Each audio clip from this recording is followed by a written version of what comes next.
We interrupt our program to bring you this important message.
Good evening, ladies and gentlemen. Vikings Uncensored is back after our hiatus with a brief intermission with the Quasi firing a couple weeks ago. But we are back and we are ready to hit the off-season, free agency, the draft, all that stuff coming up. But before we get into any of that stuff, breaking news tonight.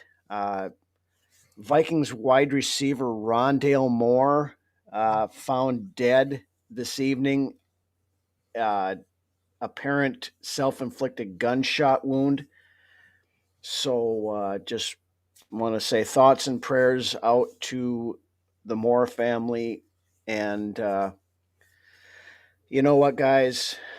Mental health is a serious condition. And just talk to somebody, guys. You got to talk to somebody. Can't just being a regular, day by day Joe, as you and I are, 9 to 5. We all deal with mental health at one point or another in our lives. Absolutely. And the first thing I thought when I was told that he was found dead was exactly what we imagined what it might be. And for these guys, especially with somebody, everything is circumstantial right now in life. Oh, absolutely. And with Rondale Moore and the story that he's gone throughout his career, and which is a story a lot of these professional athletes go through, and the weight they carry on their shoulders to perform for us as fans. Going from having a freshman year in college as being one of the greatest wideouts in college history with that freshman season of his, to kind of tapering off throughout the remainder of his career, and then coming to Minnesota to try to revive it again and keep it going. Then to get injured in his first freaking game with the team, and for that to happen, and then for what I'm guessing is most likely not wanting to go through the grind of it anymore, and the battle with the demons that come with the fact of being a professional athlete. So my condolences and sympathies go out to the Rondale Moore family and friends of Rondale Moore, and it's tough dealing with depression at times. So yeah, it is. And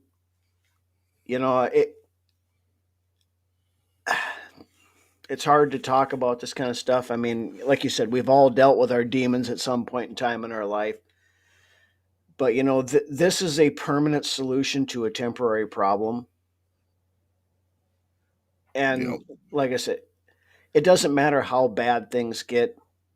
You got to talk to somebody. Get some help. Get shit figured out. It's every time even if it's not to talk to somebody, if it's just to have somebody there. I mean, right. I've been in spots before. I've never been in that spot where I ever felt like I was going to do something to myself. but I've been in pretty dark spots in my life, and even if I wasn't there to talk, I didn't have somebody there to talk to me. Yeah. I had somebody there just to sit with me. I mean, reaching out Yeah. is probably the It's best thing you can do. no, I mean, yeah. And like I said, I mean, we've all gone through shit in our lives. I've been in some pretty fucking dark places in my life too. And it's, you find somebody to talk to. It doesn't matter who it is, whether it's a family member, a friend, a complete fucking stranger. Just talk to somebody, man. And yeah, he still was technically on the roster. He was a pending free agent because he'd signed a 1 year deal with us last year. But I was kind of hoping we'd have brought him back again because there was. I always liked Rondale Moore's game. He was, had that gadget guy. He was able to do a ton of things. You could have put and stuff, but The body just couldn't handle it, man. For the poor guy, the body yeah, just could not hold it out for him. All the talent in the world, but some people's bodies just aren't meant for that type of game. yeah. Doc, this is a great point right there. It's Absolutely. yeah.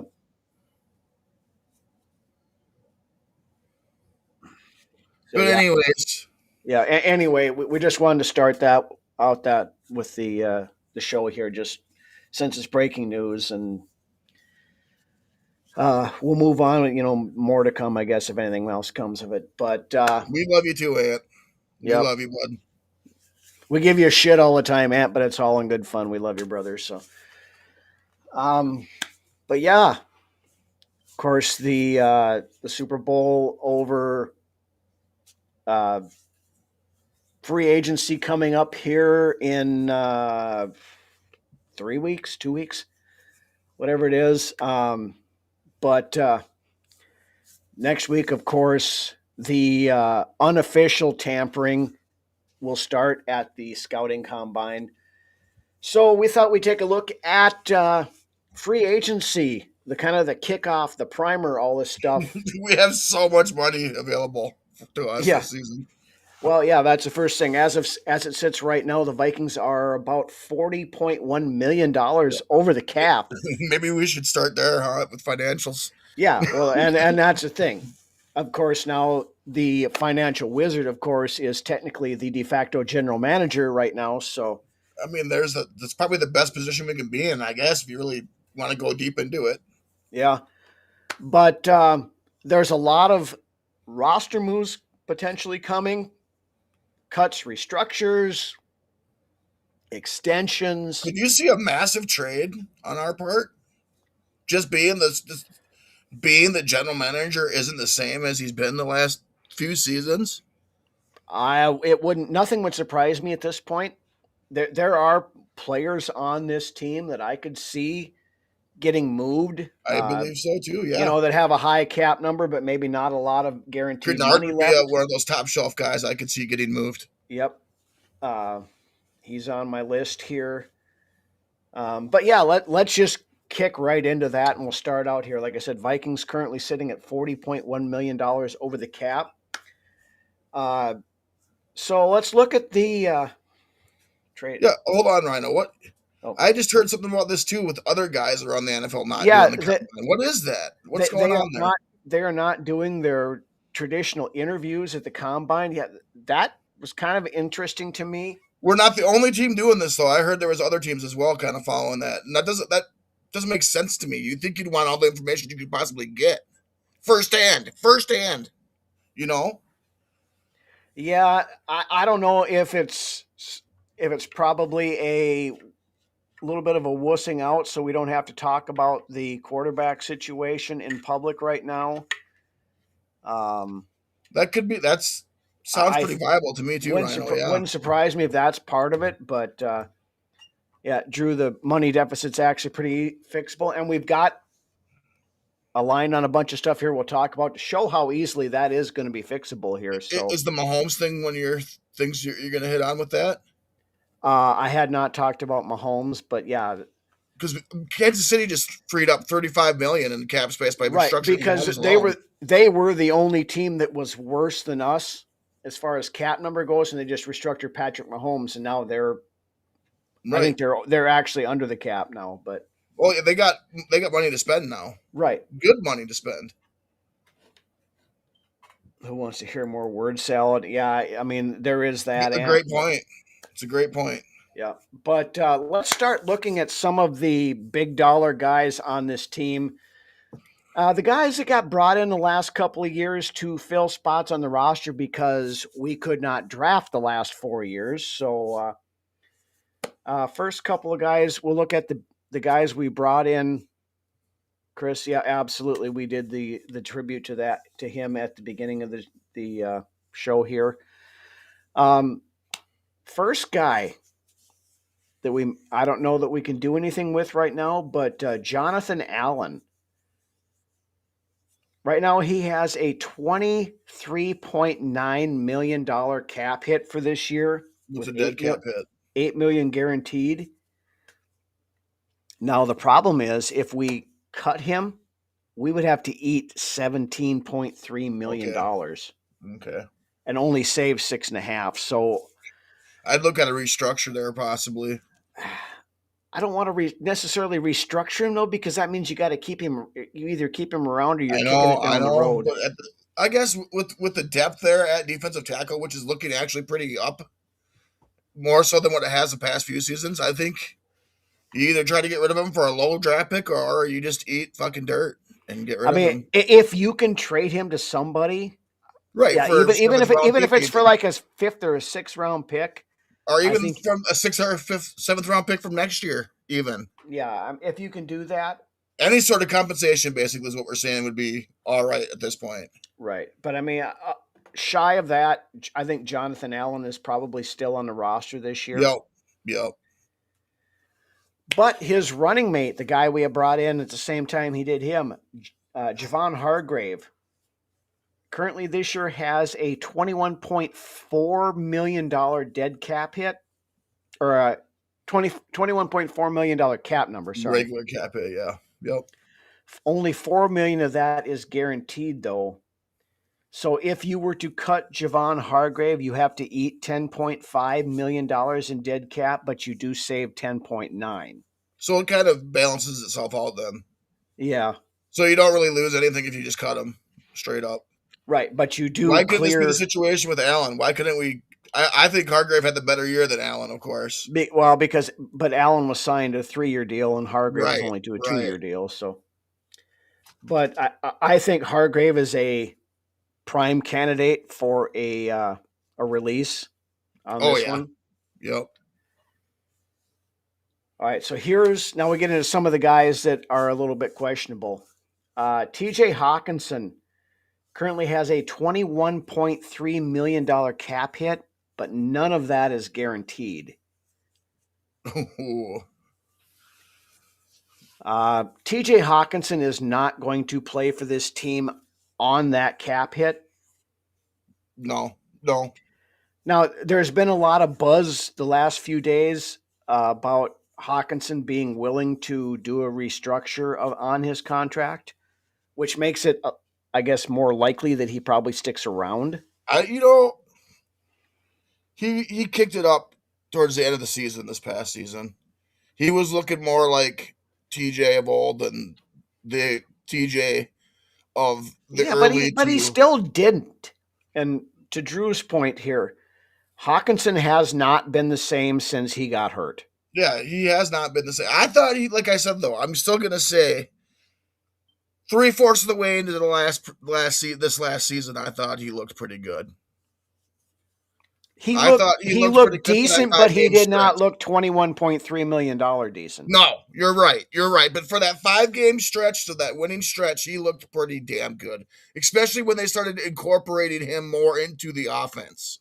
Yeah. Which I believe for the better part of the season last year, he was expected to do a lot more blocking assignments than what he was to do receiving assignments.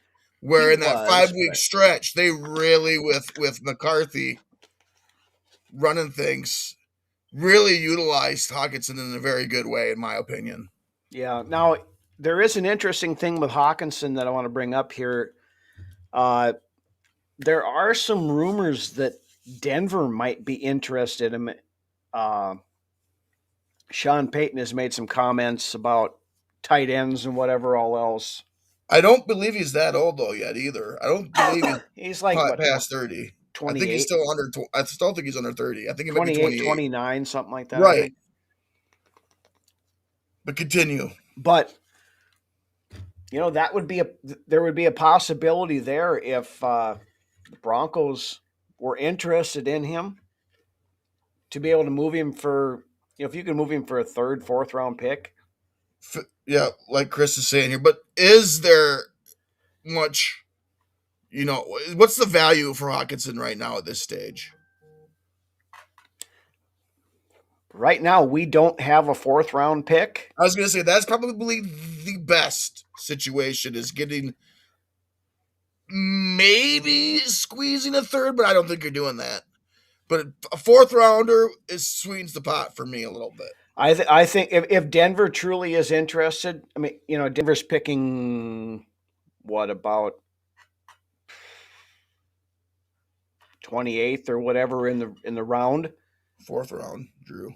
Yeah. So Denver's fourth round, and maybe you throw in a conditional seventh or something like that. Or you do a pot pick swap somewhere along the line. Yeah, something like that. But if we could get Denver's fourth to give us that, because we don't have a fourth round pick in that right now, since we gave it up for Adam Thielen and his 3 catches or whatever the fuck it was. He looked a lot better in Pittsburgh. What's that say? Not much. He caught like 12 passes in Pittsburgh. Well, yeah, and he played less games for him too. But yeah, but maybe, Pittsburgh had no wide receivers. So I mean, yeah. What if Denver's going to give us a player in return? Who are they going to give us, Ant? I mean, I don't see. They're not going to give us Pat Surtain or anybody like that. I mean, if they wanted to, hell, I'd take. Yeah, you want to give Surtain for Hawkinson? Yeah, sign me the fuck up. I'll do that right now. Hand me whatever you're smoking. Quasi here, he give Denver Hawk in our second rounder. Yeah, for the fourth rounder. Yes, right. But yeah, I mean, it's possible. I'm gonna say it again. I think having Brzezinski kind of running the show right now, especially with the way the cap book is a blessing in disguise in and of itself. Mm-hmm. Especially going into free agency, it's going to be really interesting to see what the Wizard can do. Yep. Good morning, Nympha. The Filipino fan club is in the house. Just getting back off the injury. The thing with exactly, this, Doc, that's what I'm saying. That's what I'm saying. But it's been a year and a half since he's been back. He should be full strength by now, and still not. Based on those last 5 games, you take those last 5 games and you keep translating that over the long haul.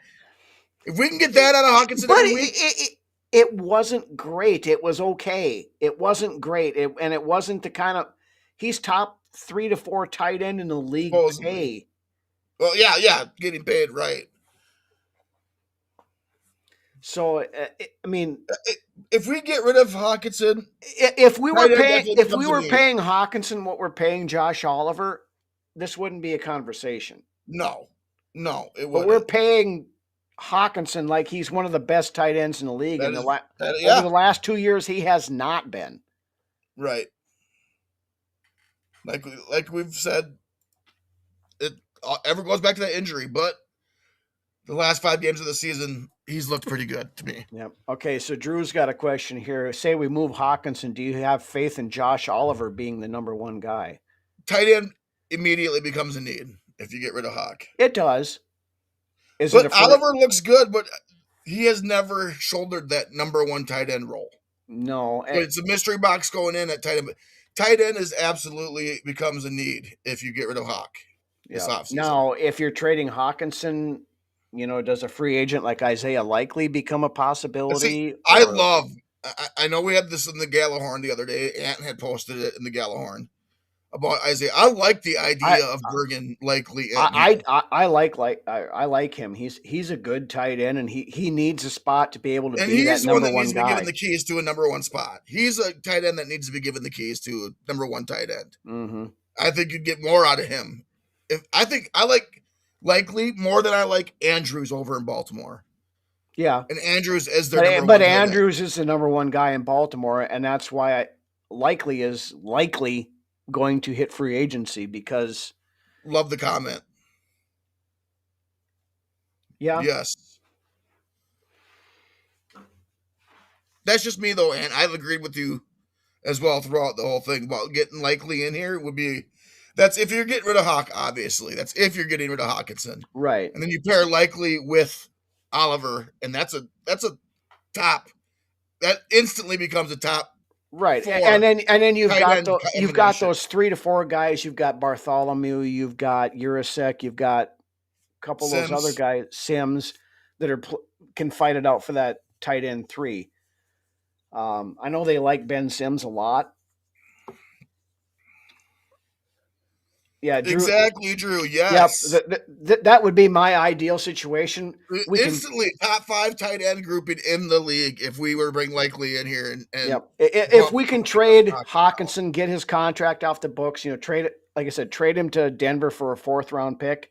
I do that deal, and then you go after no, you're gonna probably have to pay Likely fairly decent money, but I don't less than know. what Hawkinson's. I believe it'd be less than what Hawkinson's making. Yeah, this I don't think it's Hawkinson money. No.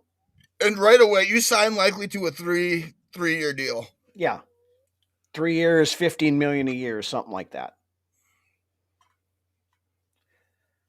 Yeah, you roll. It'd be those 3 guys fighting it out, and it would be those 3 guys we talked about before that would be fighting it out. Yeah, like Rhino said, Sims seem to be pretty good this season.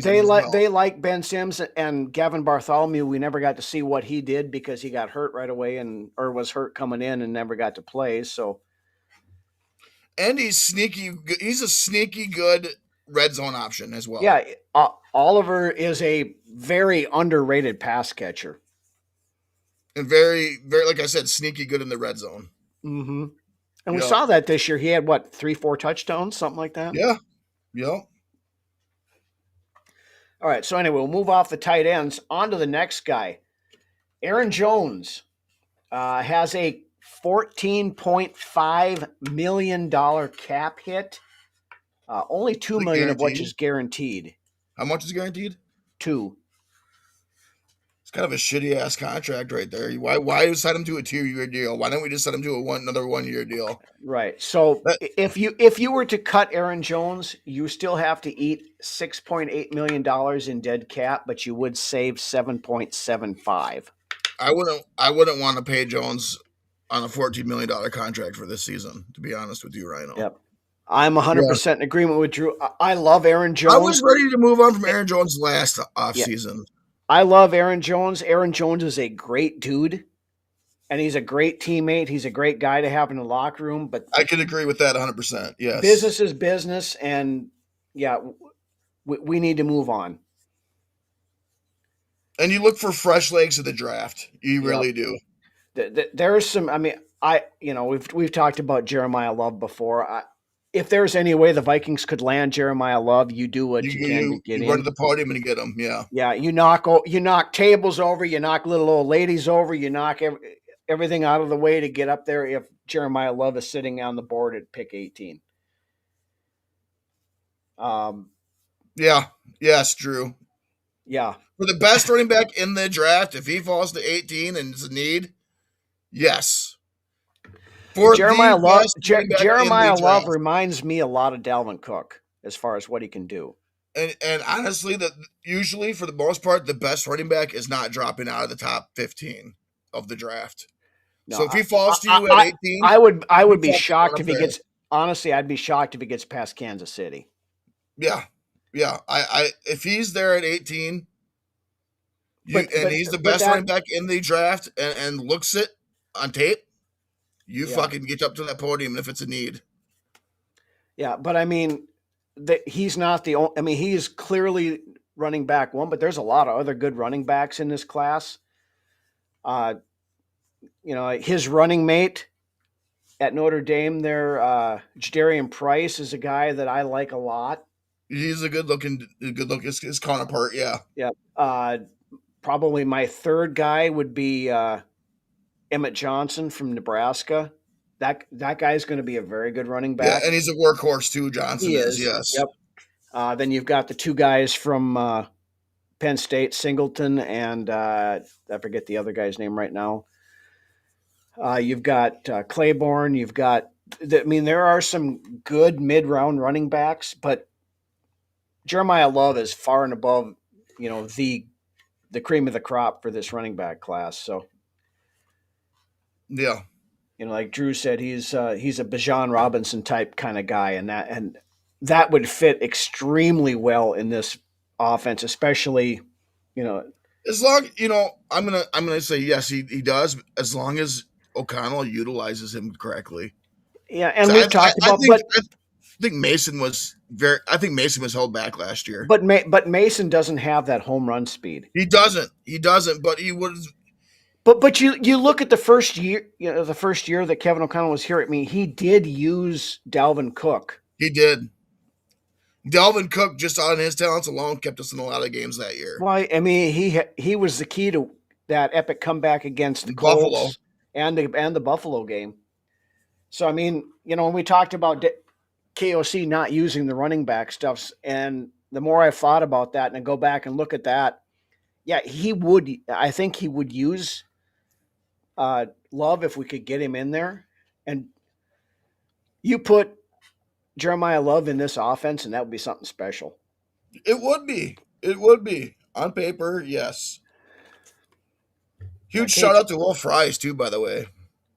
Yeah, I mean, his grading was not great, but, when they always talk about the greatest ability is availability, that man played every snap for the offense last year. Right. He's going to get better. Yeah, well, he's going to get better. When you put coming off a leg injury, when you get a center next to him who's somebody decent, and then if Brian O'Neill gets back and stays healthy, half of those games he played with goddamn Justin School on his right side. I know, right? Right. Yeah, Chris brings up the center thing. I think you go with Brandel. Yeah. I think Brandel could get an opportunity, but there's a lot of good centers in this draft that are going to be available in that 3rd to 5th round. Connor Liu is one. The Iowa kid, I can't think of his name right now. I've been doing a lot of tape research the last few days, and names are running together on me. There's the kid from Duke is another decent one. There's a lot of guys, and we'll get into those. Shit. Ideally, you get your rookie center, and he can hold it down for the next 8 years. Yeah. But if that's not the case, I like what I seen in Brandel in his time at center. Pat Coogan from Indiana is another one. Yep. I really like Connor Liu. I think he's probably the best center in this class right now. And he should be available now that, here again, we don't have a 4th round pick. So that kind of screws up some of the center round stuff. So if we can get a 4th back with Hawkinson, I think that helps a lot. Now we do have that 2nd, 3rd round pick, compensatory pick basically for Sam Darnold, which is basically a 4th round pick. But Lou is coming off an injury. Yeah, that's true. But, as long as his medicals and stuff check out, he's a hell of a player. Yeah, Not very good. Not very good. Well, but here again, we got rid of Chris Cooper, so hopefully we elevated his protege. Who hopefully we see something. Yeah, different. but we brought it. We've got a brought I like in a that couple Smith other guys. signing. That Smith signing is good. We brought in a lot of guys that are have worked on offensive line and stuff in the last couple of years. Frank Smith out of Miami. He was a good signing there in the offseason. Yeah, that was a very good signing. So I'm interested to see how our line changes now that Chris Cooper's gone. But yeah, so I guess those guys we've talked about are the major cut candidates. Let's look at some restructure and extension candidates to get us cap compliant. First, everybody's worried about. Go ahead. Everybody's worried about Redmond. leaving, but he's a restricted free agent. He is So, actually an exclusive rights. right. So we have He will be guaranteed to be, unless he gets cut for some unknown reason. He will be on the roster next season. yeah. All right, so let's look at the restructure extension candidates. First and foremost, oh, Ann's got one here. Tariq Woolen leaves Seattle. Should we go after him? I'd be intrigued by it. It all depends on how much he's going to want. We need another boundary corner because we need to be We able to need put a good cover guy, is what because we need to be able to put Murphy back inside where he belongs. And a proven tackler at corner. My God. Yeah. Now Murph played admirably last year. Yeah, but again, it was a major decrease from the year before when he was playing purely inside. When you can plug him in, he needs to be down in the slot. Yeah, he needs does. to be down in the slot He full does. time. Now that being said, there's quite a few good boundary corners in this draft too. And So that's which is, if we're putting Murphy back in the slot on a permanent basis, that's why we need a guy that can tackle on the outside, because Rodgers fucking can't tackle worth the damn. Isaiah Rodgers. Yeah, I seen him get ran over so many times. He did, but I loved what I seen out of him to start the season, but to end the season, he kind of faded off. Yeah, but you got to look at the back end of that thing. We gave up one passing touchdown in 6 games. I think we ended the season as the 4th or 3rd best passing defense in the league. Something so I can't bitch too much, but the tackling though still. Well, yeah, no, there's obviously room for improvement on some of that stuff, but we had guys playing out of position in that back end, and you got to get guys back to where they belong. We're going to have to do something at safety because Harrison. We haven't heard for sure if Harrison Smith is done, but and my pick for play of like the guy with the most upside before the season and Theo Jackson, he really did not. He didn't play as I expected. Jay Ward surpassed Theo Jackson. Yeah, Jay Ward, in my opinion, played better than Theo Jackson as well. Absolutely, he did. Yes. So anyway, let's get to the restructure candidates. The first guy on the list, Justin Jefferson, who has a $38.9 million cap hit for this coming year. You can do a simple restructure with Jefferson and move a bunch of that stuff out, and you can clear probably about $20 million just right there. Right, and then you just fucking signing bonus, or just a bonus package, bunch of that into a bonus. Yeah, but you move it around. I mean, Jefferson right there clears out half of our bad cap. Yeah. I see you package most of that into a bonus, and then with the rest of it, you just throw down the. Yep. And that's one of the. Most of these guys are those things where you don't even need to talk to the guy about it. It's a simple restructure, and you just do it. Yeah, and you're getting your money. It's just in different ways. Right. Yeah. They're not losing any money whatsoever. It's just getting reallocated for the cap. It's capping the manipulation. That's all it is. Yeah, Norris Force. It's not going to affect Justin Jefferson one bit. It's just manipulating the numbers. He's still going to get all of that money. It's no negativity at all thrown in Jefferson's way. It just helps the team out. Is all it does. Right? Yeah, it's basically what it boils down to. He's still getting the money. He's still getting the money, just like I said, but in different ways. Yep. Drew will address this in a minute. Let's get through the rest of these guys first, then we'll talk about this one. Ryan was just begging to get through these guys. Well, I want to get through it before we got to pull it back out of the ditch again. All right. The next guy on the list, Brian O'Neill, who has a $23.1 million cap hit this year, but zero guaranteed money. I think you guarantee him some money, and then you restructure the rest. I think this might be the last year of his deal, so I think it's probably an extension. There you go. I was just, I extend the guy. And he's in that around that 30 range, so you You make it Offensive linemen usually age like a fine wine, though, Rhino. Yeah, but I mean, you make it a 2 to 3 year deal. You stretch stuff 3 out. years, boom. Yep, knock that down, and you're probably cap compliant by the time you fix that one. And honestly, Brian O'Deal's been Mr. Restructured the last 5 fucking years, honestly. Yep. So, all right, here's the next guy who, this could be a potential trade candidate. You were talking about surprise trades later on. Jonathan Grenard has a $22.1 million cap hit, but actually, the guy I mentioned as well, yeah. But zero guaranteed money.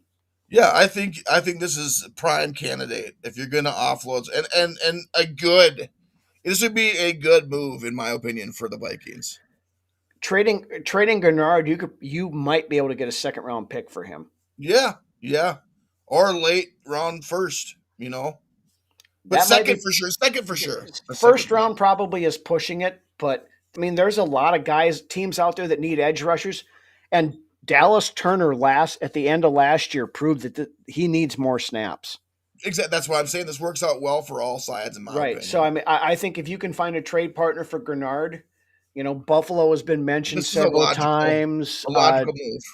Cincinnati, there's a lot of places that need pass rushing help that you could offload Grenard and probably get another second round pick. I think you could get a second and a fourth for him.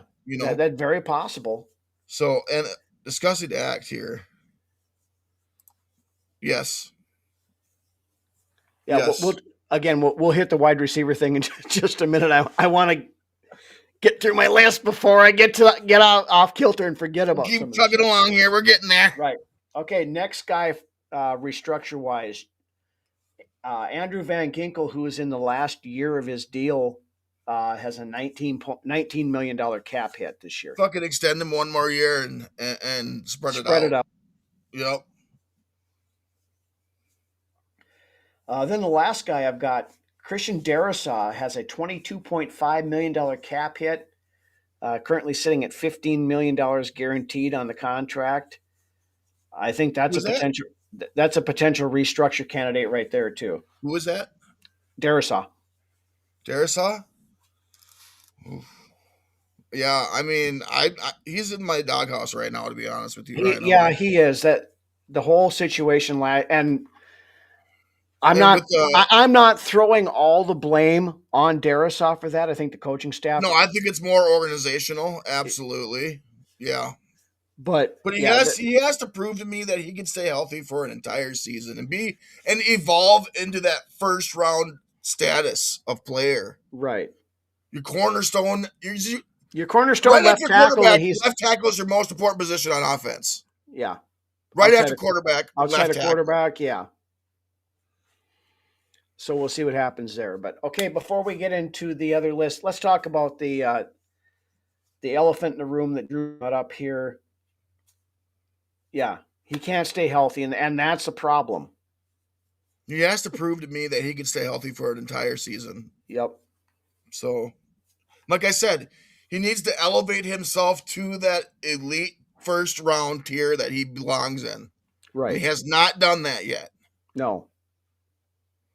When he's playing and he's healthy, he is one of the most dominant tackles in the league. Yeah. But he needs to stay healthy. Leave it at that. And I think there's a very good possibility that we take a tackle. I don't think we take one super early, but fourth. While we don't have a fourth round pick, but fifth round maybe is probably a good spot. Yes, Blunt. I agree. We're both hate questioning players commit when he's on. Yeah. And that's was the problem last year is I actually started to wonder that about Darrisaw a little bit. All right, but let's talk about that elephant in the room that Drew brought up a little bit ago with the wide receiver positions. Jordan Addison, Jalen Naylor. Okay, first and foremost, we have to make a decision on Jordan Addison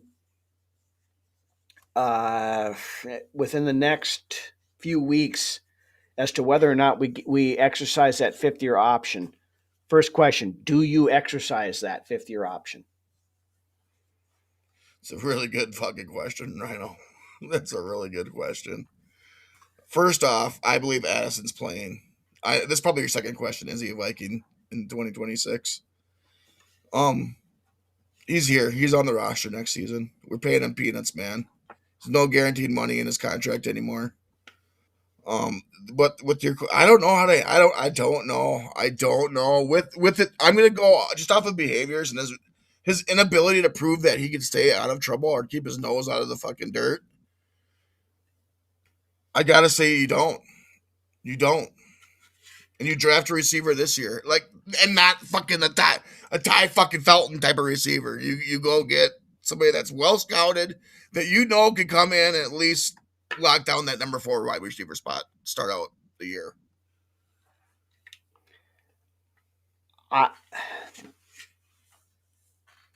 Here's the thing. I think the guaranteed 5th-year option on a wide receiver is about $18 million right now, somewhere in that range. You're still paying him. We did not get to that yet. We'll talk about free agents here in just a minute.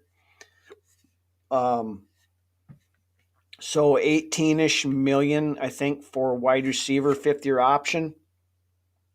He's young, but that's not an excuse anymore. He's not an excuse. He's a professional fucking player. When you got players on the team that look at this guy, at some point you have to hold them accountable.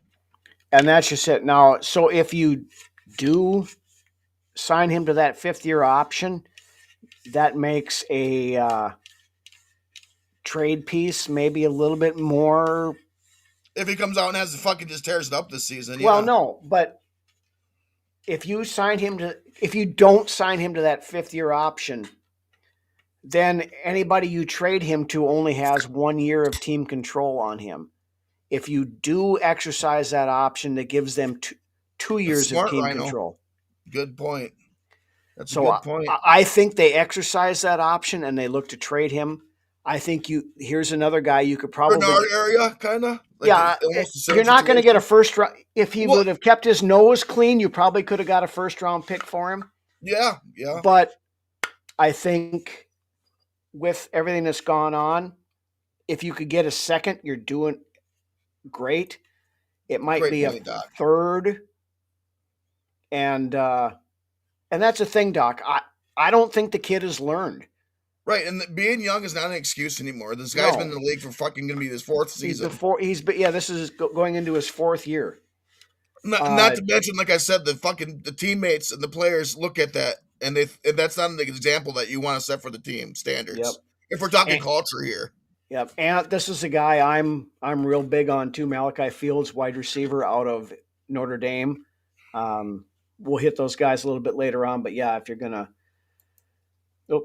We keep hitting the same one at the same time. Great point here, Drew. And that's the thing. When you can't, when they were over in fucking London, he got benched for the first quarter because he missed practice because he was out sightseeing or whatever the fuck he was doing. AJ coming in right now, plugging the show. Thanks, bud. Appreciate it. Yep. The Niners have been a team that have been talked about as a potential spot for him.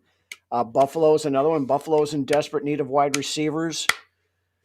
I think you can probably get a late 2nd-round pick for him, maybe a 3rd and a 5th, something like that. Derek Carr, the only way I'm bringing him in is if it's strictly to be the backup. Competition. But we're going to talk. We're going to talk about quarterbacks late at the end of the show here. So we're getting there, fellas. Rhino's got his notes. We'll get there. Rhino's.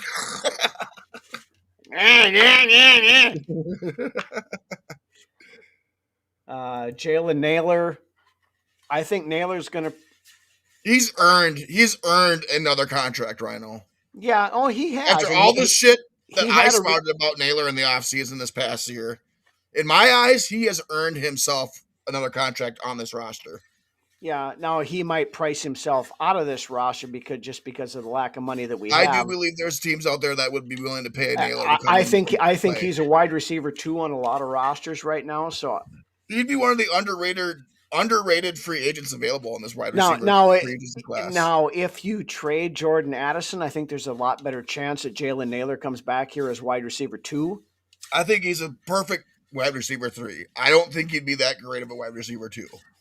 Yeah, I think he's an ideal wide receiver 3 because he's a guy that you could move around, and I think he can come in and play swing wide receiver 2, where if you needed him for a week to play that position, he's proven that he can do it.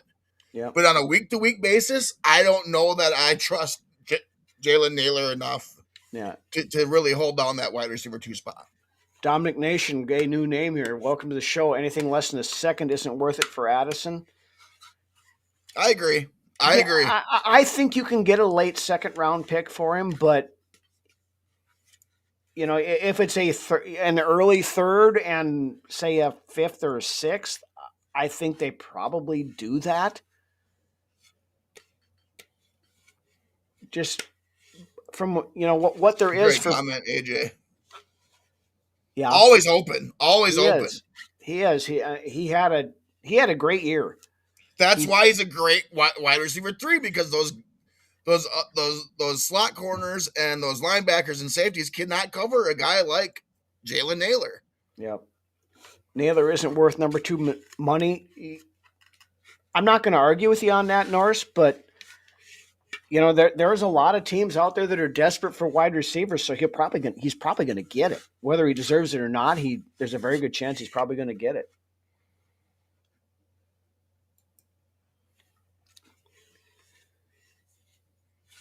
I agree with this 100%, Drew, and this kind of the thought process I've been looking at as I start looking at players here and stuff. What about Hawk? You throw Hawk in there too? Yeah, I mean, if Denver's serious about it, yeah. I mean, we could potentially pull 3 more second-round picks out of this whole deal, or 2 second. If you get rid of Hawk, though, you go out and you get Likely. You make sure that you get Likely here. Yeah, I mean that trade has to be done before free agency starts, so you can go do go get that kind of a person. Because otherwise, in the draft, it's a pretty weak tight end class. I mean, you've got the kid out of Oregon is probably going to go in first round. After that, there's a lot of guys mid round that are decent tight ends, but there's nobody really that jumps off the tape. Right. If you trade Addison and Grenard, you have ammo to move up for Love or Caleb. Yeah, you're not wrong there, Ant. Yeah, the kid out of Oregon at tight end is I'm a little bit late to the party on that comment, but the tight end out of Oregon is fucking amazing. Yeah, he's the best tight end in this class. Now, he had some issues this year, so I don't know that I would call him amazing. He's not. And I've only seen his highlight reel, so right. I mean, and that's the thing. Highlight reels make everybody exactly. You need to good, watch actual tape, but I've only seen his highlight reel. But the plays that he made looked fucking amazing. So yeah, AJ's traded him, no questions asked. Pissed him. Jonathan Grenard led the league in almost sacks last year. He had about 60 of them. And it's funny that when you say the sack that he missed on Caleb Williams, in my mind, you can see it. Yeah. You know it. Like, it almost makes you question the integrity of the game. That was just a give-me sack. So he had a lot of those last year. Yeah, and we bitched about it all year. I myself bitched about it all fucking year, about him just being a fucking hair away from getting a sack and not being able to close the deal. Sam Roush. Jared Allen closes the deal every fucking single time he gets that close. Yeah. Jared Allen closes every time. That's what you need out of your elite pass rusher. When Jared Allen gets that close, that's a sack every fucking time. No, Grenard needs to take that next step.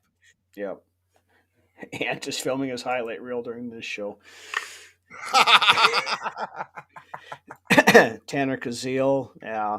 Sam Roush.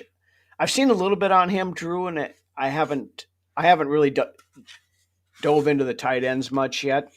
start doing defensive tackles and safeties and things and some of that stuff where I think, when I do my draft stuff, I don't have time to sit down and do the, top 50, top 100 guys or every position like some of the pros do. So I try to limit to positions of need, I think, for the Vikings. Right, absolutely. I'm kind of the same. Um, I'm the same way when it comes to that too. but that being said, we'll talk about some of these guys. Of course, scouting combine stuff coming up this week. So there'll be some stuff coming out there. We'll talk about that next week. But let's do a quick run through the Vikings list of free agents. We'll do a quick hit, stay or go, and then we'll wrap up the show talking about the quarterback stuff. So, Okay, so and okay. there is a rant incoming, so be Oh prepared boy. for that, ladies All and right. gentlemen. All right. First free agent on the list, Eric Wilson, linebacker. Keep or let go? I pronounced this even before the season ended. He's somebody that you need to resign. I mean, there's still a lot of tread in that tire. He's been primarily a backup guy for most of his career. I've always had a love for Eric Wilson coming, even when in the early years when he first came Oh in yeah, with I remember us. when he was here before. You were always a big fan of him when we He's a were. workhorse at linebacker, but has not. And then he was given the keys this year to start. Because of Mm-hmm. the fall off of pace, and he has proven that he is capable of starting. There's a lot of tread left on that tire when it comes to Eric Wilson, and he's he's a hell of a leader. Yeah. He is a hell of a leader, especially given that ability to lead now, where he's had those years logged as far as a veteran goes. So he's given that ability to lead now on a defense, and he has taken it and ran with it. And I love me some Eric Wilson. Mm-hmm. Yes, you sign him to a 3-year deal. I'm not sure that I'm going 3-year deal because he's 31 years old, but if you can sign him for another No, year no, or no, two, no, no, not a 3-year deal. Excuse me, at least a 2-year deal. You get him give him on a another 2-year year or deal. two, I'm all for that. All right, next guy on the list, and I know you love this guy, cornerback Jeff Okuda. No, no, Are you sure about that? gone. Yeah, enough said there. All right, swing tackle Justin School. I said it throughout the season. We were better off just keeping Quessenberry.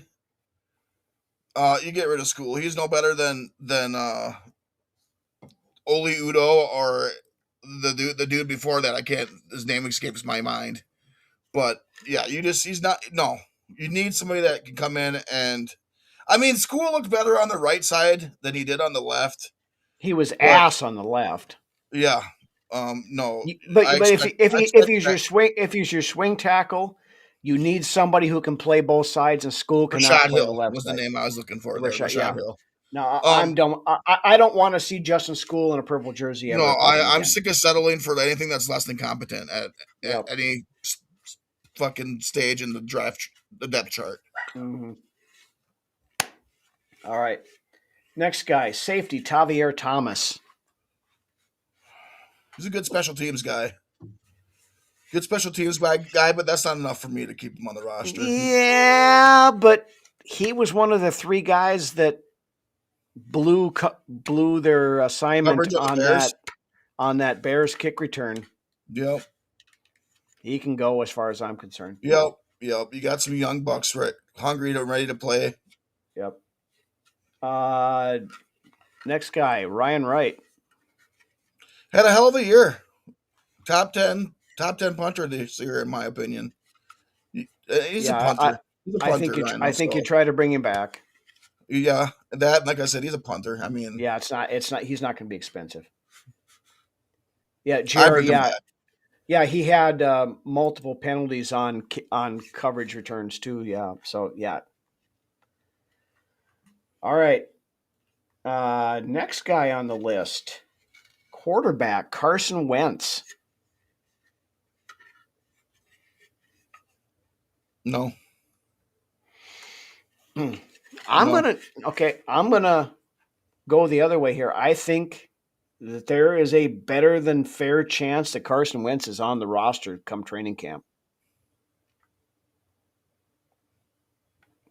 I think we try to, and by all media accounts, not that that's saying much, but by all accounts, it sounds like we're going to try to do something to improve that quarterback room, because right, but no, going into a second year with the same quarterback room isn't solving anything. No, and I don't think that you go in there with Carson Wentz being necessarily your number two, but I think he could be there to compete.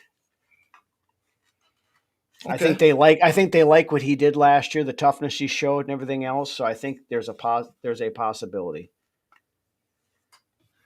AJ, yeah, there is that, but apparently Wentz has. He agreed. He asked for it. He did, and apparently there is no ill will going on there. So I think Wentz would be open to coming back again. So to be continued. We'll talk about the quarterbacks a little bit more here in a minute. Long snapper Andrew DePaulo. You got if he wants to come back for another season, and he's one of the best in the league to do it, you bring the guy back. You keep that special teams unit coherent. Yep. The coherence of that special teams. The snappers and the specialists were fucking great. Yeah. Now he is 38 years old. He's a long snapper. But all he has to do is snap the ball. Yeah. So right, and he's one of the best in the league to do it, and it proved it again this last season. What's to say he's going to fucking fall off? It's not going to happen. You keep those specialists. He's got a year or two left in him at least, I would think. So. Right, and like I said, you keep those the specialist and the snapper coherent are together. That's big. There's a lot that goes into that. Yeah. All right, next guy, cornerback, the island of Fabian Moreau. He's kind of Mr. Reliable to me. He comes in and plays decent when called upon. He was cornerback 3 at the end of the year. Yeah, he plays decent when called upon. I mean, I wouldn't be upset either way with what we decided to do with Moreau. Yeah. Now, I mean, he's another guy. He's going to be 32 years old here pretty quick. But he's a depth guy at the very least, I think. Yeah, I agree. I mean, he hasn't done anything. He hasn't maybe pulled my hair out on game day. So there's that. All right, the next guy on the list, I didn't even know he was on the fucking team, to be honest with you. Right tackle, Matt Nelson. I don't even know who the fuck that is. Yeah, fuck him. On to the next guy. Right. Quarterback brought back again on practice squad at the end of the season, Britt Rippon. He's like a Sean Mannion case, to be honest with you. Better as a coach than what he would be as a player, I think. Yeah. In my opinion. All right. Another quarterback, John Wolford. Just a fucking name. Yeah, just a fucking guy. Running back, Ty Chandler. I was ready to wash my hands of Ty Chandler before this last offseason, so you just let him look for brighter pastures. Yeah. Chandler can go. Running back needs to be addressed at some point in this offseason, whether it be the draft or free agency. And I think it's probably draft, but right, I agree. I hope so. Well, you all know my thoughts about giving running backs second contracts, and anybody that unless you can get, that'd be a pretty special fucking player to get that second contract, like an Adrian Peterson type of running back. Yeah, I mean, the only ones you'd even consider would be Breece Hall or what's his name from Seattle, Super Bowl MVP. Oh, Dallas. No. Not Kenneth Walker, excuse me. Kenneth Walker, yeah. Okay. Jalen Naylor. We talked about him a little bit earlier. But Yeah. Like I said, he's your prototypical, I think he's your, Jawan Jennings type of number 3 receiver type of player. Yeah. Your guy that number 3 wide receiver spot is the perfect spot for somebody like a Jalen Naylor. And he's perfected that craft. And like AJ mentioned, I think earlier, his routes are just fire. And you ask a linebacker or a safety or the third corner to cover that, and it's why he's wide open all day, all the time. It just doesn't get looked at enough. Yeah, our depth hasn't looked good in a long time. Great point, Davey, and that's a lot of reason why Kwesi's no longer here. All right. It's been a while since we've had depth on this team. Linebacker Ivan Pace Jr. Considering I just got his jersey the year before the last, I don't know. My patience is kind of ran thin with Pace Jr. He really regressed. You know. He did. He was really good his first year, but And regressed. especially if you bring back Eric Wilson, Pace is gone. And you go out, you draft a guy. Yeah. Or bring in somebody from free agency. That's a step up from Pace. Right. But if it all comes down to it, and we were to resign Pace at a reasonable cost, I would be okay with that. Yeah, too. I'm not opposed to it, but Right. all right. Tight end Ben Sims. As a tight end 3, yeah. But we haven't seen Bartholomew yet. But I don't think there's any concern about Bartholomew is on the roster. Is whether it be the 53 or the practice squad, I don't know yet at this point. But Sims is a guy that can step in right away at your tight end 3 and be a viable option there. Right. I mean, we talked about that last year.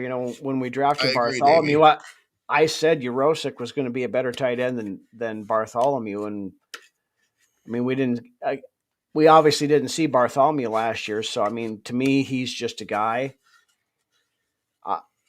I know the team liked Ben Sims, so I think he's got a probably decent shot of getting at least signed to the 90 for training camp. Right. So we'll see what happens there. But next guy, edge rusher, Bo Richter. Doc, I did too, so don't.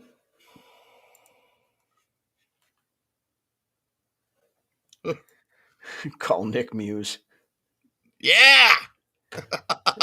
That was Brunswick's buddy there for one of my guys there. I was hoping we'd up his game. Zach Davidson. Oh my! We haven't heard that name in a while, have we, Rhino? No, we haven't been to a Chinese buffet for a while from that one. Yeah, his dad actually reached out to us one day and bitched at us for calling out his son. Yeah, that's probably one of the highlights of the 5 years we've done this show is Zach Davidson's dad chewing our asses out and telling us we should stick to reviewing Chinese buffets because we obviously don't fucking know football. That was our first year too. Wow. Yeah, it was. But yeah, I mean, I'd like to see what Bartholomew brings to the table, but I mean, it's tight end 3, so. Yep. All right, we're on to Bo Richter. Oh, Bo Richter. Yeah. I think the talent's there. I mean, I like him as a depth piece. Mm-hmm.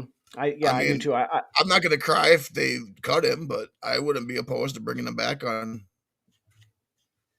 No, you could bring him in as a camp body at the very least. Exactly. I mean, I think he's a good fit as for a depth piece. So it's your Chinese buffet episode. Technically, no, but I'm gonna eat fucking lo mein on one of these episodes just because of that. One of these days, get a little bit of mushu chicken or whatever, and all right. Next guy, Jalen Redmond. This guy is an exclusive rights free agent, so the Vikings. You lock him in. He's one of the guys on my list that I had. I think I had 3, which is Redmond, Naylor, and Eric Wilson. At the end of the season, this is the guys that we need to keep around for sure. Yeah. And Redmond, you keep him locked in. You lock him up for the next 5 years if possible. Yeah, I don't really see a situation where Redmond is not on this team. No, he's playing next year, no matter what, barring injury and health. Yeah. But so yeah, no, I think they work out a deal with they work out a deal for him. I mean, he's a starter on that defensive line. Yeah, we lock him up long term, I believe. All right, last free agent, running back Xavier Scott.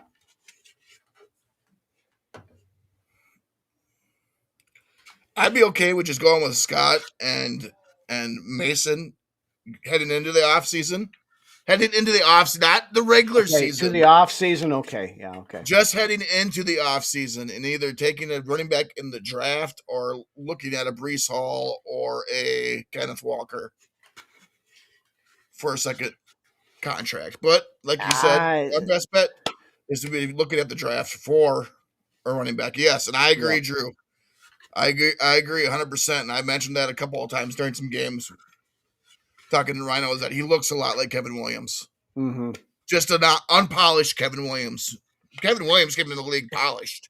Well, he But was also Redmond a first looks like round. an unpolished Kevin Williams. He was also a first round pick. So yes, he was. Kevin Williams was a quiet storm. I love me some Kevin Williams, man. He deserves to be in the Hall of Fame, 100%. Yeah. But yeah, Redmond is your unpolished version of Kevin Williams, and his ceiling is Kevin Williams-esque. All right. So we've gone through the free agents. We're already over an hour here. So let's hit the 1,000-pound gorilla in the room. Let's hear that rant of yours here, Rhino, and we'll go off of that. What's that? Let's hear that rant of yours, Rhino, and we'll go off of that. The quarterback situation. The Vikings have been linked to every fucking quarterback in the league. Other than J.J. McCarthy, because apparently J.J. McCarthy has leprosy or some fucking thing. And nobody wants to touch him with a 30-foot pole.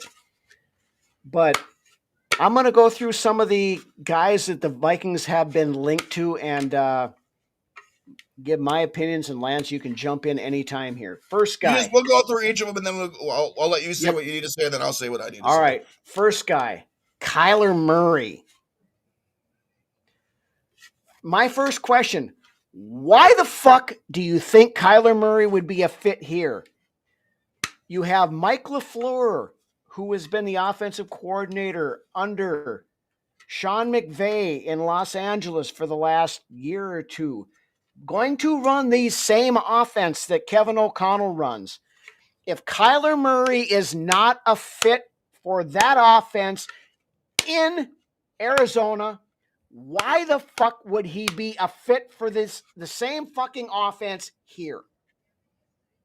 That's a good point. And the other thing that goes into it is another guy that can't stay healthy. And a lot of these fans want Kyler Murray here because Kyler Murray was a Vikings fan growing up. I don't fucking care if he was a fan of Jesus Christ himself. I mean, the guy had to have a stipulation put in his contract about film study.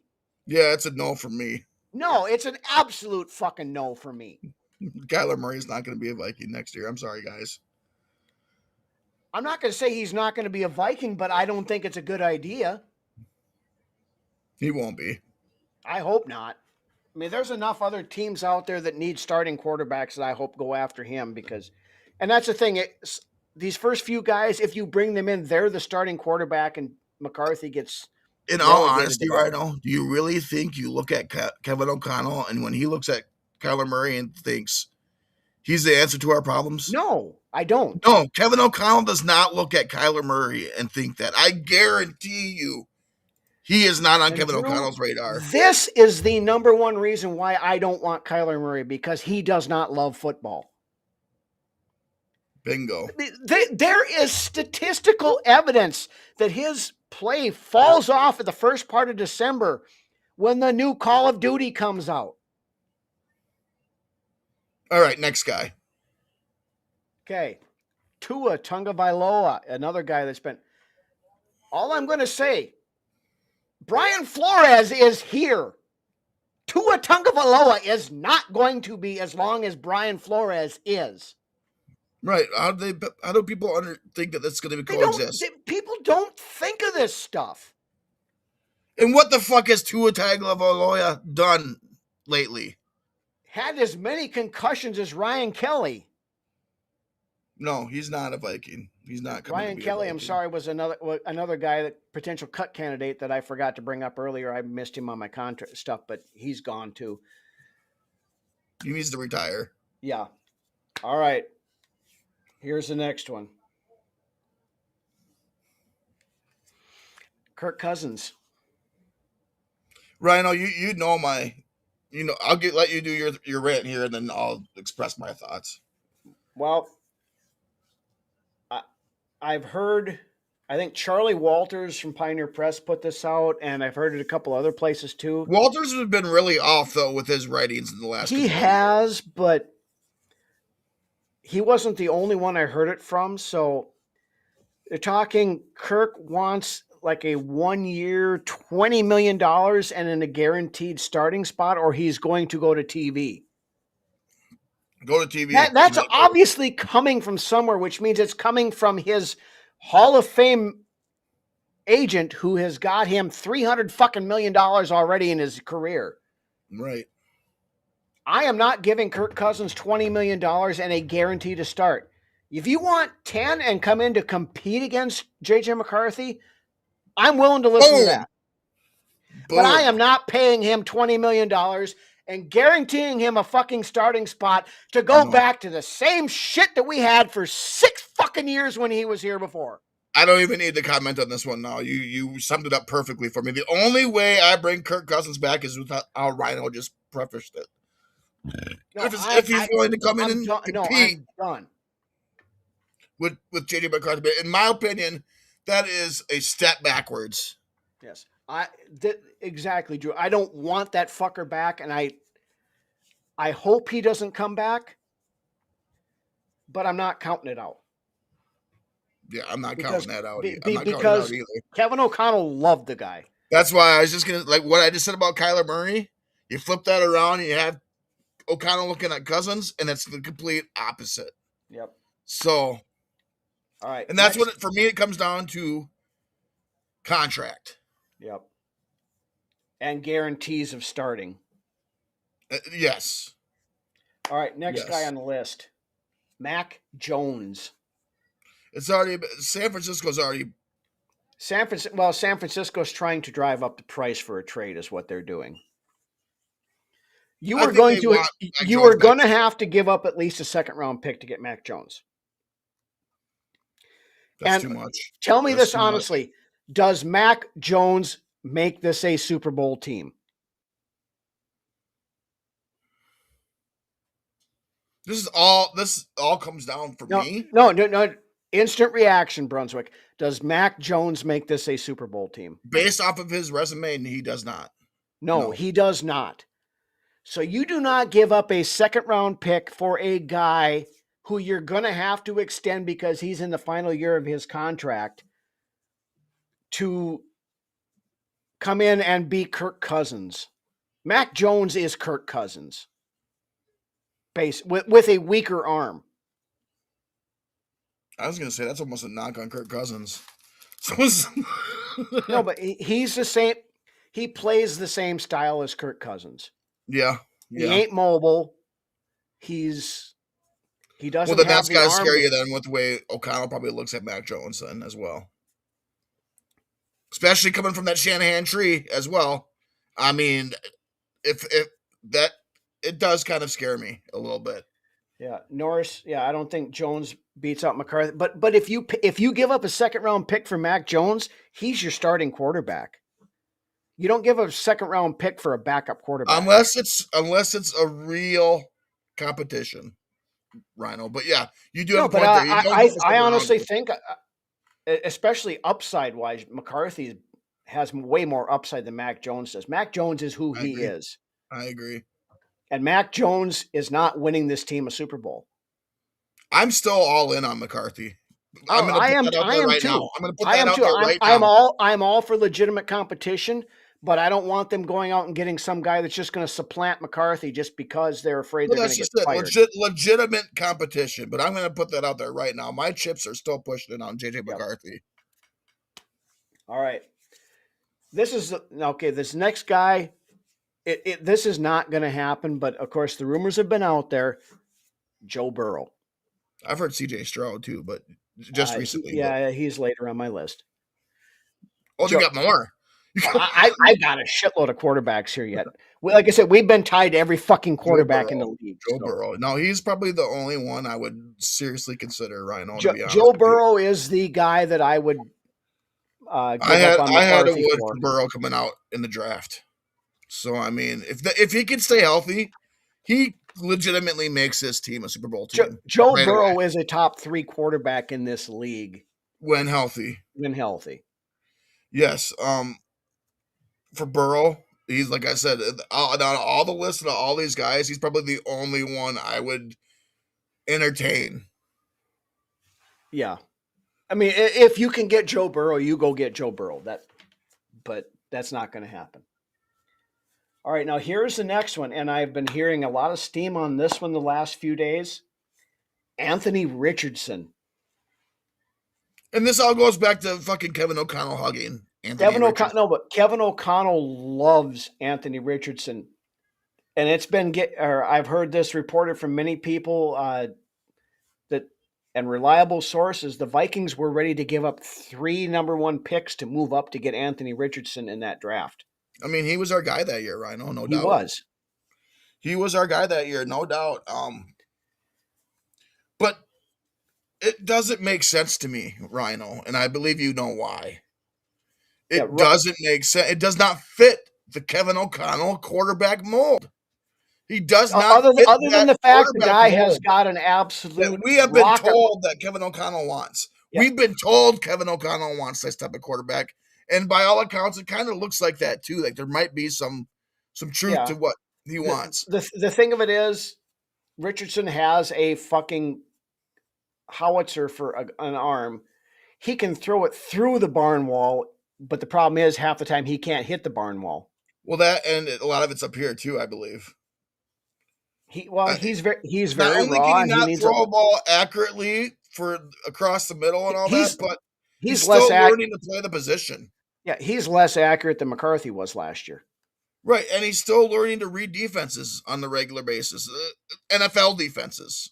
Yeah. All right, then we got a couple other trade guys. Davis Mills has been brought up. Jameis Winston has been brought up. And C.J. Stroud have been brought up. Winston, I'm all in as a backup guy and the guy that can come in. Yeah, I love Jameis Winston. His story to me is, and he's a great dude. Everybody loves him. He's funny and fuck and never. He brings a great personality and a great head to an organization, in my opinion, and talent. And the thing is that if you could control the hurricane that is Jameis Winston at the quarterback position, I mean, he could hit that ceiling that everybody thought he was. Mm-hmm. He's still, I mean, he's got all the talent in the world. It's just reining him in.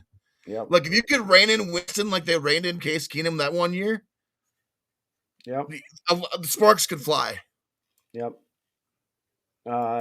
Jared, for the right price, Davis Mills. I'm not opposed to that idea.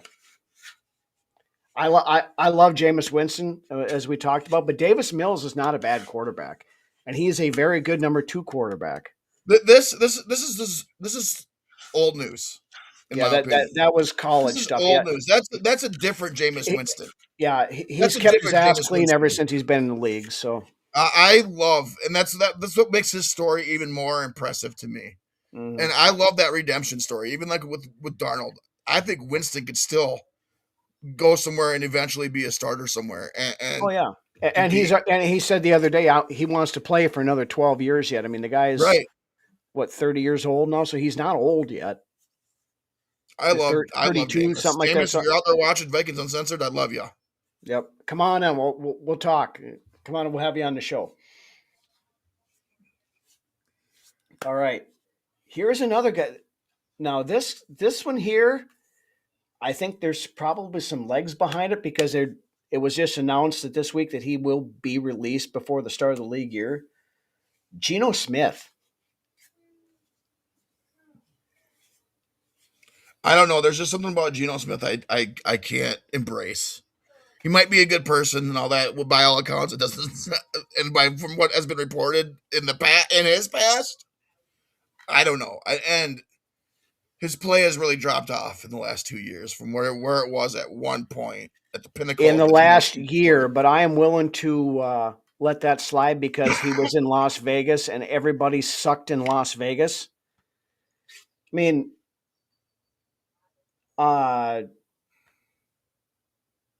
2 years ago with Seattle, he threw for 4,300 yards.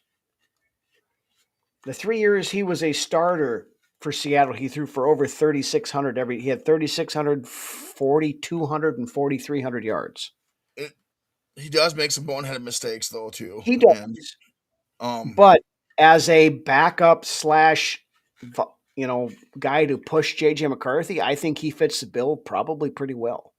To back up, and he's that kind of a quarterback that fits the Kevin O'Connell system. He'd definitely be one of the better backups we brought in the last 8 years. Yeah. But as a long-term starter, no, I don't want him. But as a backup and somebody to push slash mentor, if you don't mind 40 interceptions a year, and that is the downside for Geno Smith.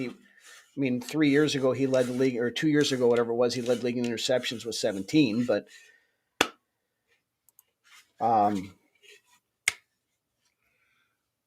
okay, I've never been Derek Carr was the next guy before we go through the list of others. So Derek Carr. I've never been a Derek Carr guy.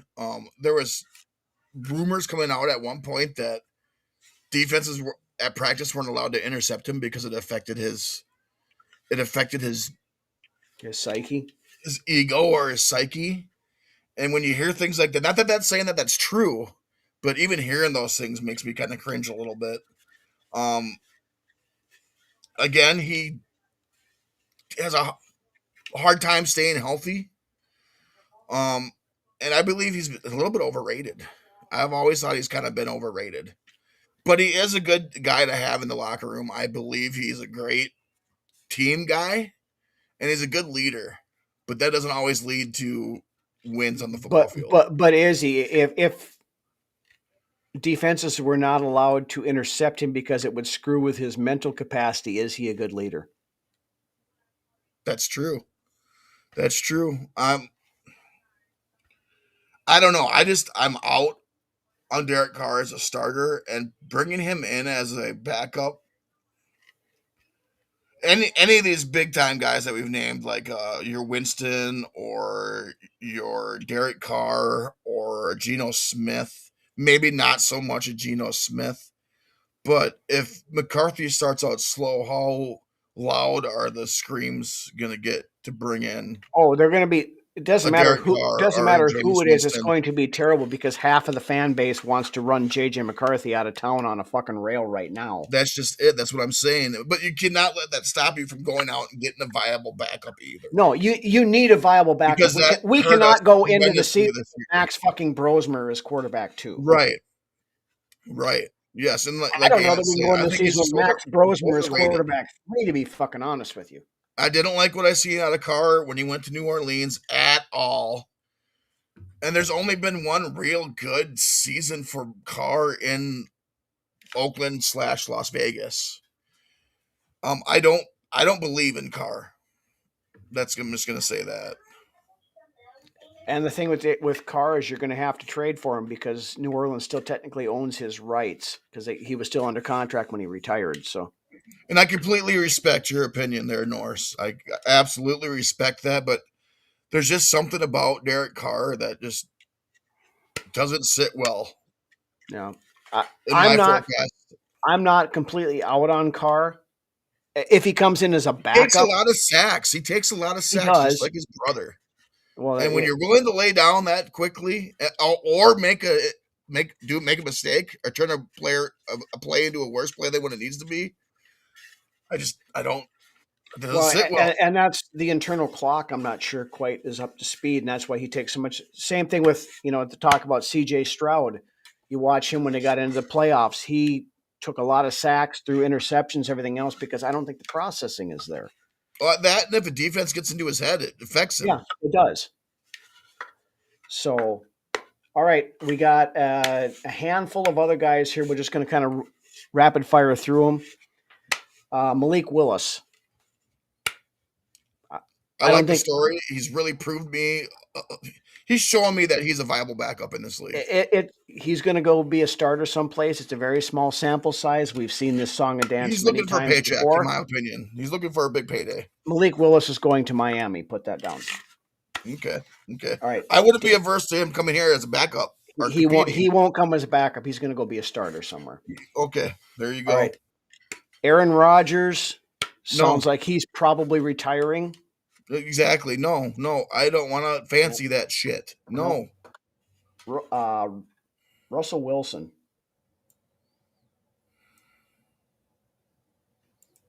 A lot of people don't like Russell Wilson. I don't either. I don't.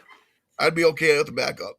I'd be okay with him playing backup. But he's got that He looked ego like that ass, people and don't like. he's looked like ass in He's not the same Denver. Russell He Wilson looked he like was. ass. Yeah. And I don't like his personality. There was talk when he was in Denver that his teammates could not text him, message him, whatever else they had to message the team, and the team would tell Russ, "Hey, so and so wants to talk to you." He'd be at the bottom of my list of guys I'd No, probably. he's not on my list. The ones we've already talked about and the ones I liked, where I'd rather bring in before. He's not even on my list. Okay, Zach Wilson. No. Joe Flacco. He'd be right there close to Russell Wilson as far as guys I'd be okay with bringing in. Okay, Jimmy Garoppolo.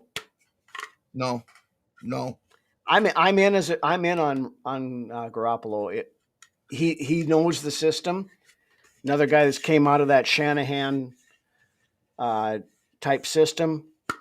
I think he would fit in here good as a backup, not as a starter. I'd say no. No Okay. on Garoppolo. Kenny Pickett. No. Yeah, I'm on it. Mitch Trubisky.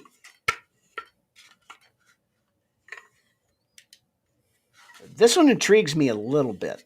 A little bit. I'd be okay. He'd be about middle of the pack for me. All right. I'd be okay with bringing him in for see what he can bring to the table in summer. Okay. Trey Lance.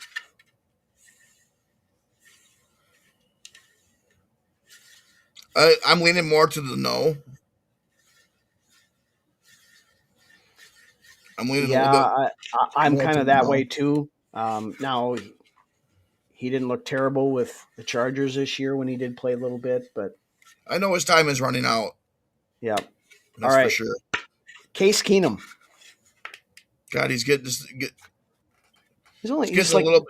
Every like year he's getting older. He's like 37, which is surprising because he was here 7 years ago. I'd bring him into camp. I'd bring him into camp to see if he's got anything left. But all right. Carson Wentz. the familiarity is there. I think we've already seen what Wentz brings to the table. I'm gonna say no. Okay. I think it's a possibility, so I'll leave it at that. Last guy on the list. Everybody's favorite backup quarterback, Gardner Minshew. That's my way of saying is he's only getting older as the years go by, and I know it's a very no shit take, but he was already old when he was here in 2017. So actually, he was only 30 when he was here in 2017. It seemed like he'd been in the league for quite some time. Yeah, but Case Keenum is still in the league. Yeah, he played for the Bears last year. So. That's what I'm saying. Yeah, he's only 37. So I mean, he's still as a backup quarterback. He's still got a year or two left in him, maybe. But Gardner Minshew, last guy on my list. Yeah, I'd be okay with Minshew. No, and he was with Chicago last year, not Houston. Right. Houston 2 years ago. Gardner Minshew, I love me some Gardner, and he's only 28 years old. He's still relatively young yet. Right. So yeah, I'd be okay with Minshew. Yeah, I'd be okay too. Who's the guy that played for the Titans and got hurt? Oh, Malik Willis, or not Malik Willis, mayonnaise guy.